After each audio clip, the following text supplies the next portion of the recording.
Yeah, my name's Frank L. I'm an addict in long-term recovery. I've been clean now 6 years. My clean date's August 6th of 2016. It's been an interesting ride. I've had the opportunity to sponsor men, be sponsored by men, of course. We have this saying in recovery that social acceptability doesn't equal recovery. I don't know if you guys have heard that in anybody talking, but I have got a lot of the things that would be considered socially acceptable. You know, I have a good job. I'm a nurse in Charleston. I've recently been able to purchase a home for myself and my children, but all those things don't necessarily change the insides, because when we have the disease of addiction, it gets real dark sometimes, real dark inside. And so I get all these things back, stuff, and that's all it ends up being. So thankfully I've had the opportunity to not just get stuff back, but also get some of my spirit and my soul back. And that's where I think recovery really comes in. That's the point of recovery, not to, get the job and to get the car and the house and things like that, but rather, for me anyway, the most important thing was to get myself back, recover who I was meant to be. And just to have the opportunity to do that, I think is something that, as an addict, I try to find gratitude for, because without the disease of addiction, I'm not sure that I would have found the pain to go ahead and grow up, I guess, is what I'm saying. And so now that my life has come together and I've grown up a little bit, I feel better about myself. I feel like I act like somebody I could be proud of. I talk to people and I tell them, what would you say to your best friend? If they're in a down spot or they've got something going on, what would you say to your best friend in this position? All these uplifting things, obviously, right? But I never had the ability to say that stuff to myself and mean it until I got into recovery and started working a program of recovery. I work a 12-step program, and that's been, nothing else worked. So that's what's been working for me. So. We've talked a lot, it seems like, today and yesterday about, there's two parts of this. There's the physical healing, and then there's the mental healing. Mm-hmm. And that's the harder part. It is. Yeah, it really is. Yeah, there's a lot, we come around into recovery, and a lot of people have been so hard on themselves that, for example, half our teeth are gone, or whatever the case may be, right? And so, we have the opportunity to, get our teeth back, right? And still that just ends up being stuff.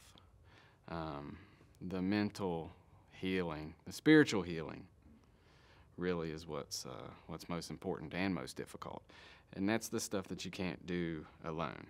A lot of people, almost everybody in recovery that I know certainly needs some sort of power greater than themselves that's loving and caring, and also at least one other person, if not a whole group of other people who are trying to do the same thing and get and stay clean and grow spiritually and, like I said, act like somebody they could be proud of. How has the pandemic affected you in your recovery?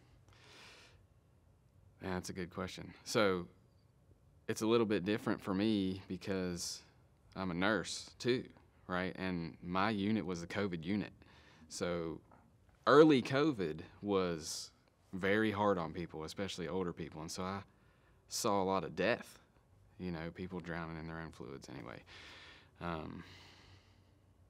So it was difficult just having to see that stuff was difficult. But outside of that, for just about everybody that I know in recovery, meetings were shut down. We had to be on Zoom.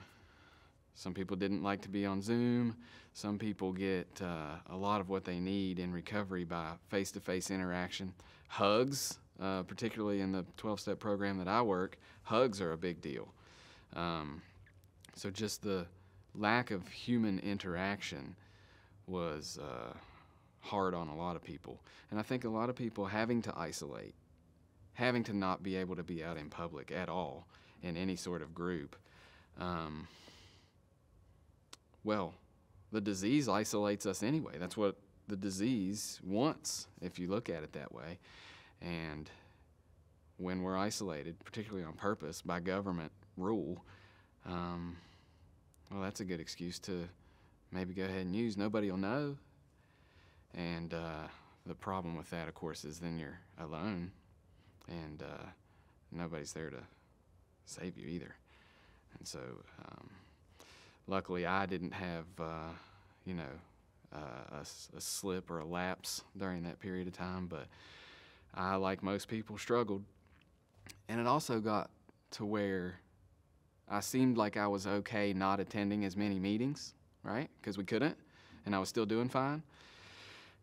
And like I said, I have a disease that tries to isolate me. And so when I was doing fine, I was like, maybe I don't really need to do this like I had been doing it. Maybe I'm okay.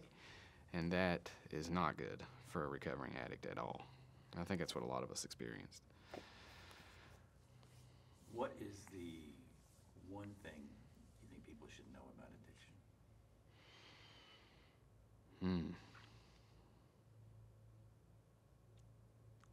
I think it's important for people to understand that once it gets to a certain point, it's no longer a choice. There's a lot of terrible stigma about addicts because why don't you just stop? As if we'd never thought of that. A lot of us tried to stop almost every day, and it's hard to explain to somebody who hasn't been through it or watched somebody go through it, but it is impossible without some sort of major change or major pain, usually, to just stop. And I think that it's important that people realize that. It's not something that you can just stop. It's no longer a willpower thing, or we would all be able to quit. I think that's great. You actually touched on two things. We've talked a lot about stigma, too. Mm-hmm. The stigma that comes with addiction, Mm-hmm. And how hard and difficult that can be. Yeah.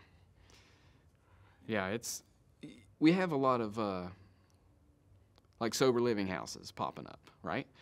Which is great, but they're in neighborhoods, which is good for the addict who's trying to find recovery to be in a halfway decent neighborhood, right?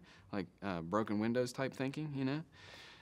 But a lot of the times the people that are established in that neighborhood have a real issue with it. I don't want these junkies close to my house. When the fact is that we're just trying to get clean. And if you just give us the opportunity, we'll show you that we're human beings just like you, and we can be productive members of society. Just give us a chance. That's great. Thanks. One other thing is, you volunteered before, but I kind of want to get you to talk about it again, maybe. Being here this weekend at Healing Appalachia. Talk about that. I like Healing Appalachia because it's, first of all, we're very much in two worlds, because you can't have a concert or a festival without offering certain, alcohol, right? And so it's interesting for a recovering addict to interact in that type of crowd when maybe some of us early on in recovery aren't necessarily used to it.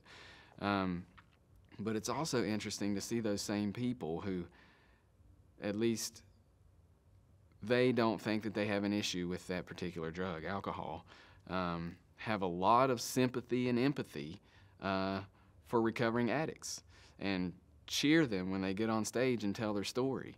And all that gives me a lot of hope anyway for the greater community to understand that, we're not just bad people.